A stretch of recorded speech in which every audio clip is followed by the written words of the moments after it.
Bienvenidos a Con Todo y Pensini por Globovisión en vivo y directo aquí desde el Estudio 3. Les deseamos una muy feliz tarde, no solamente en sus casas, sus oficinas, donde quieran que estén. Ya se acerca la Navidad, así que me dejan el estrés por fuera, stress free, es lo que decimos aquí siempre para ustedes. Se toman su agüita, su cafecito y vamos a comenzar directamente con nuestra primera invitada.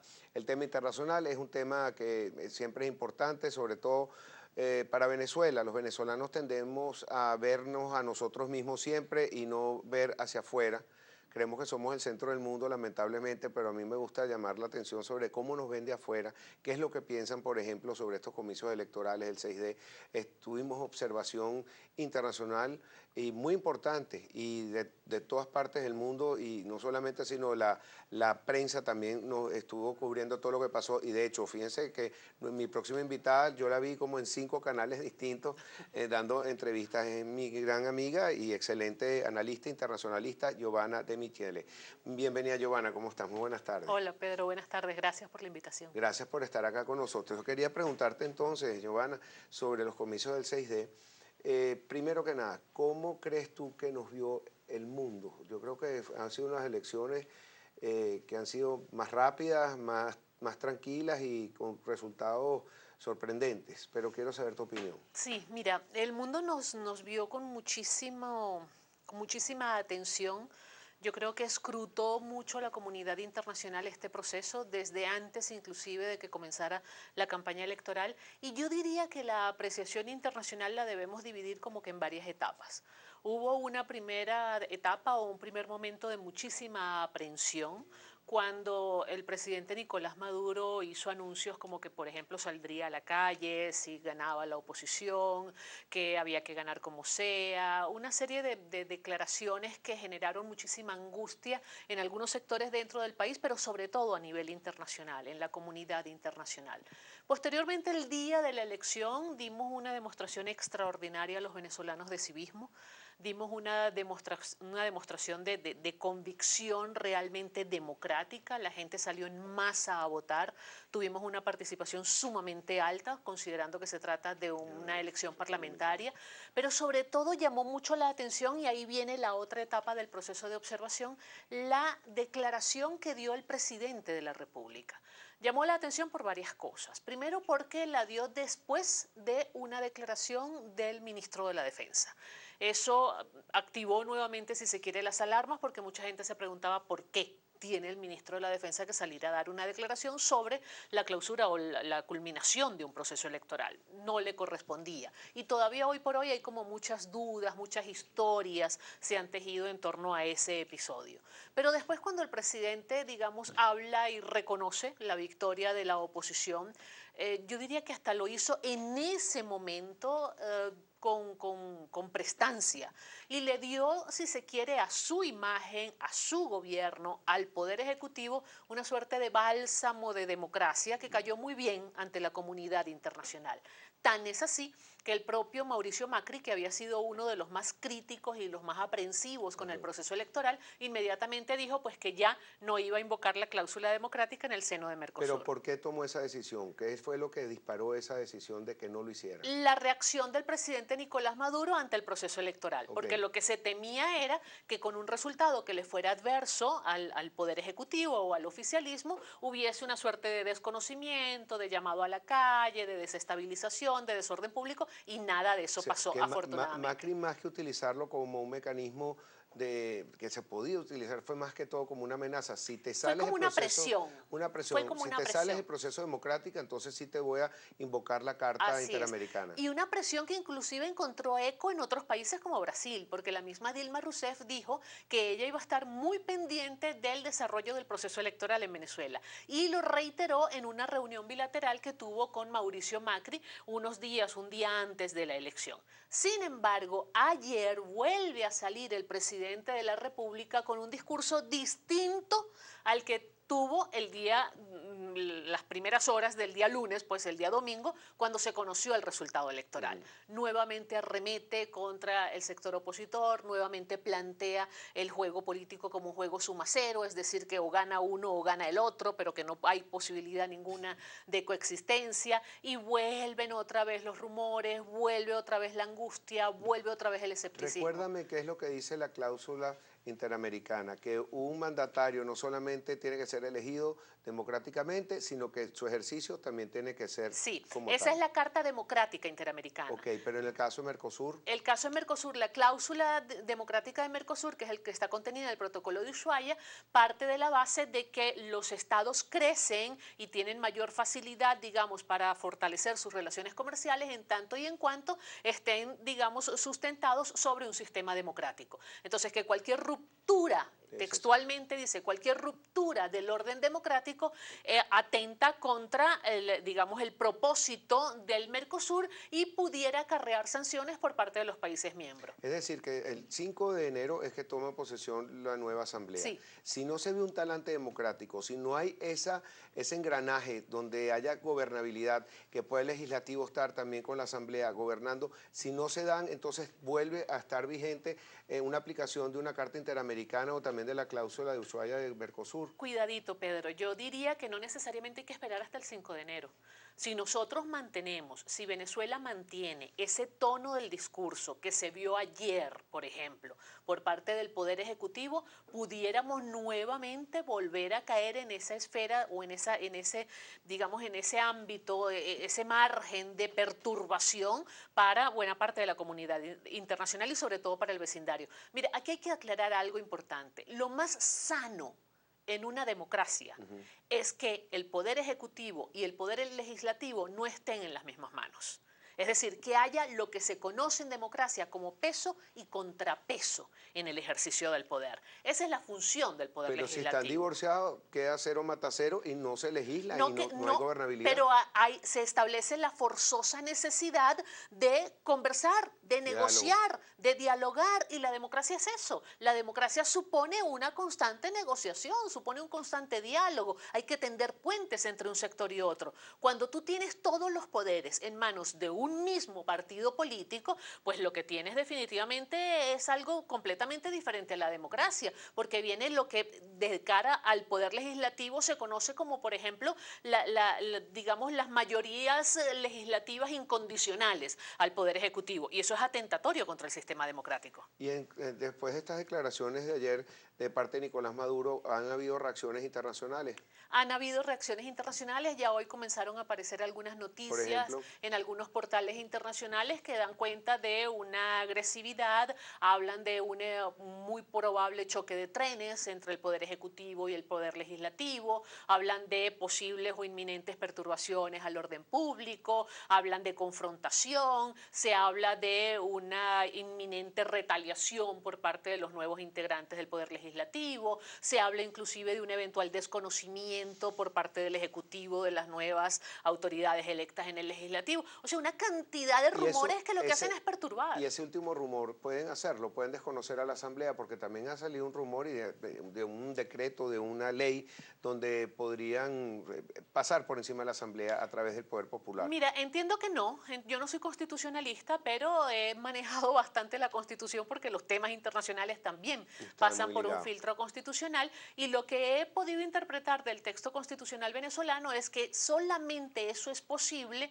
mediante una perturbación con la figura del vicepresidente. Si el presidente nombra un vicepresidente y la Asamblea Nacional lo desconoce, no lo acepta, no lo ratifica, viene una segunda designación y tampoco la conoce, es decir, obstaculiza, pudiéramos decir, lo que es la designación de un vicepresidente, ahí se pudiera dar el desconocimiento del Poder Legislativo. De otra manera no hay cómo hacerlo. Pero con la ley de las comunas y la ley de todo este Poder Popular, ¿no podrían pasar por encima de la Asamblea y legislar paralelo al Poder Legislativo? Sería absolutamente grave porque las comunas no están en la Constitución. Las comunas en el poder comunal no aparecen en el texto constitucional. Entonces, de intentar hacerlo sería romper realmente con lo que establece el texto constitucional, y eso sería muy grave. Eso nos colocaría ya en una esfera, digamos, de inconstitucionalidad que no es deseable para nadie. Te he visto en televisión últimamente, como te dije en el otro negro, en la otra parte que estábamos entrevistándote, y una de las preguntas que más me ha llamado la atención y que te has tenido cierta polémica a través de las redes es que tú felicitaste al presidente Maduro porque tú dijiste que se había dado un baño de democracia. Sí. Entonces, tú decías también que, por ejemplo, que que tenía una observación internacional, pero que te parece que ayer cambió eso. Así es. Cambia, seguimos observados, no hay observación internacional, ya pasó esto. Cuéntanos un poco cuál ha sido tu impresión Sí. sobre tus propias Sí, mis palabras. palabras fueron que se había dado un bálsamo de El democracia cuando bálsamo. salió reconociendo el triunfo de la oposición y tal, pero ayer cambió completamente el discurso, se puso nuevamente radical, empezó a incentivar nuevamente la confrontación y es un poco lo que hemos visto también hoy a lo largo del día. Y la observación internacional sigue. Entonces yo inclusive decía, ¿será que él piensa que la observación internacional terminó en el momento que se conocieron los resultados y salió él reconociendo el asunto? No, en lo absoluto. La observación internacional sigue, Venezuela está siendo monitoreada muy de cerca y más ahora que hay tanto revuelo en América Latina. Fíjate lo que está pasando en Argentina, con todo este escándalo con la presidenta Cristina Fernández, que si va, que si no va, ya dijo que no va al acto de juramentación de Mauricio Macri. Se logró que fuera donde él pedía que se hiciera el No, acto. va a ser en No. el Congreso, Y va a ser después en se el veía Congreso celebrar porque con... eso es lo que dice la Constitución. Pero ahora hay otro escándalo porque entonces los diputados justicialistas, los afectos al kirchnerismo, dicen que ellos tampoco van porque si la presidenta no va, ellos no van. Entonces tienen todo un debate, inclusive al nivel de tribunales, para ver si él se puede juramentar aun cuando no haya quórum. Hay quienes dicen que sí puede porque eso no es un acto legislativo, que eso se hace en la Asamblea porque, bueno, es el poder legislativo, pero que ahí los diputados no votan, los senadores no votan, es decir, y que no hace falta que haya quórum, pero todo este y relajo, que habría un vacío de poder. bueno, de hecho va a haber un vacío de poder por unas horas, no va a haber un vacío de poder, va a asumir la presidencia transitoriamente el presidente del Senado, porque, fíjate, el tribunal sentenció que Cristina Fernández es presidenta de Argentina hasta las 12 de la noche, en Argentina, por supuesto, de hoy. ¿Ok? Y ya a partir de la hora 0, 1 minuto, hay el presidente interino, que es el presidente del Senado, hasta el momento en que se juramente Mauricio Macri. La duda es, ¿se podrá juramentar aun cuando no tenga quórum? Hay quienes dicen que sí, hay quienes dicen que no. Pero circunstancias como esas hacen que la atención siga sobre Siga, América por Latina. supuesto. Eso aunado a lo que está pasando en Brasil, que ahora el TSJ dijo que la comisión que iba a conocer sobre la posibilidad del impeachment para Dilma no es legal y tal, y se paró el asunto. Todo eso hace que la atención internacional esté en nuestra región. Y Venezuela no escapa de eso. Entonces, si en el gobierno venezolano pensaron que por reconocer el resultado electoral y admitirlo de manera absolutamente democrática y de manera absolutamente civilizada, como todos los demócratas esperábamos, ya se desvirtúa o pierde vigencia la atención de la comunidad internacional sobre nosotros, se equivocaron.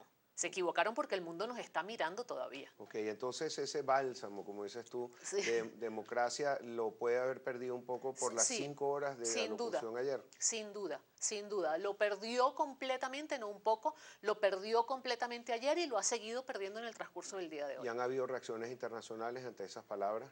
Han habido reacciones no muy formales, muy esporádicas, digamos, muy puntuales, básicamente a través de redes sociales, donde se señala que sí, que se teme que haya un posible choque de trenes, que haya una confrontación entre el Poder Ejecutivo y el Poder Legislativo en la región, en Mira, Venezuela. en cuanto a cómo se comportaron las Fuerzas Armadas aquí en Venezuela, nos llamó mucho la atención incluso a los venezolanos, una rueda de prensa con Sí, todo el mando militar, y también que nosotros días antes habíamos visto el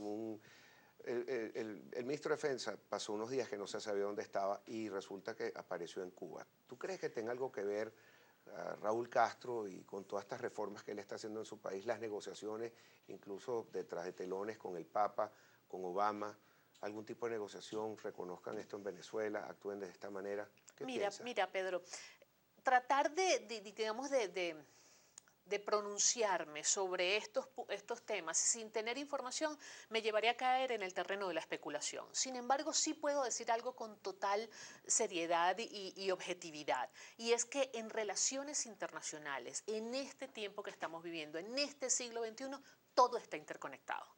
Y para nadie es un secreto la estrecha relación que en los últimos años ha habido entre Cuba y Venezuela.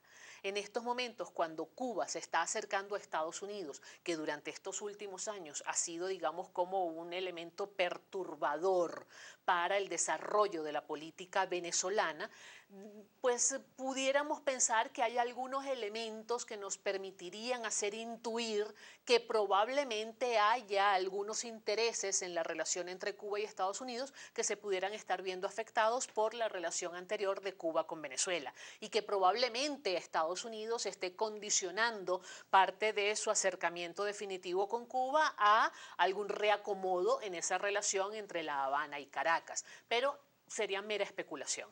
En relaciones internacionales ni hay almuerzo gratis, ni hay absoluta y total autonomía. Lo que hay es una profunda interdependencia. Todo está interconectado. Y Cuba y Venezuela prácticamente se fusionaron en una federación. Asimismo lo dijo el presidente Chávez en algún momento, que Cuba y Venezuela eran una confederación de estados. Exactamente. Sin embargo, bueno, vemos que también la relación entre Cuba y Argentina favoreció de alguna manera Raúl Castro a ese cambio que estaba buscando la gente y votaron a favor de Macri y votaron por un modelo económico distinto, modelo económico que también está llevándose en Cuba adelante con la ley, con todos los lineamientos que llevó a cabo Raúl Castro. Tocaste algo medular y es que el cambio fundamental que se está dando en Cuba es en el ámbito económico, no así en lo político. Y lo ha dicho Raúl Castro. Ellos se están abriendo al mercado internacional, ellos están abriéndose al capital internacional, se están abriendo a las inversiones, pero no piensan para nada modificar su sistema político. Y eso es interesante, digamos, no perderlo de vista, ¿ok? Algunos piensan que Cuba va a ser un estado con muchos partidos políticos. No, eso hasta ahora no está planteado que suceda. Y Raúl Castro ha sido bastante enfático en eso. Pero está planteado entonces el cambio político, sí, en otras regiones, que él lo permita, como está sucediendo en Argentina, quizás en Venezuela. Vemos en Brasil, está al borde de un cambio también, porque o sale Dilma por el impeachment o va a seguir a votos. El real está en su nivel más bajo del mundo, el nivel de inflación más alto. Así es. La política económica ha sido terrible en ese país.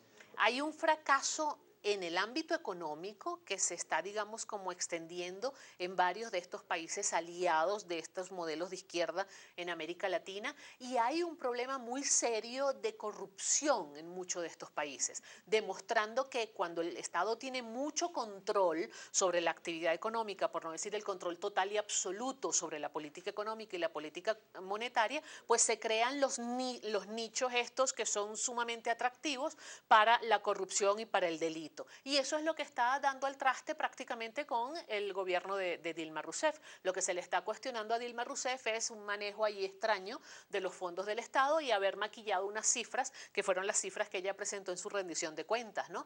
Y lo que se le ha cuestionado también a Cristina Fernández en Argentina es el deterioro de la economía. Un país que vio subir la deuda externa, un país que vio aumentar el desempleo, un país que vio caer su reserva, un país que vio perder el valor de su moneda, es decir, un país que vio aumentar la inflación. El fracaso está en la política económica y estos fracasos están demostrando también el poco talante democrático de sus gobernadores, ¿no? El poco talante democrático y la gran mala crianza que tiene Cristina Kirchner, Sí, porque no lo puedo decir de otra manera. Terrible. Quiere también 100 guardaespaldas y todo eso.